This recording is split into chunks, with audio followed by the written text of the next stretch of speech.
अखन अहाँ सब सुनि रहल छी अमचन म्यूजिक के शानदार प्रस्तुति।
किसी के हाथ कभी ना जाएंगे, ठीक है।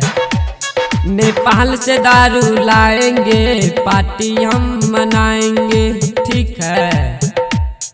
लखनी में रह जाएंगे, सहरसा कहीं न जाएंगे। खुशी रिकॉर्डिंग स्टूडियो बलुआहा।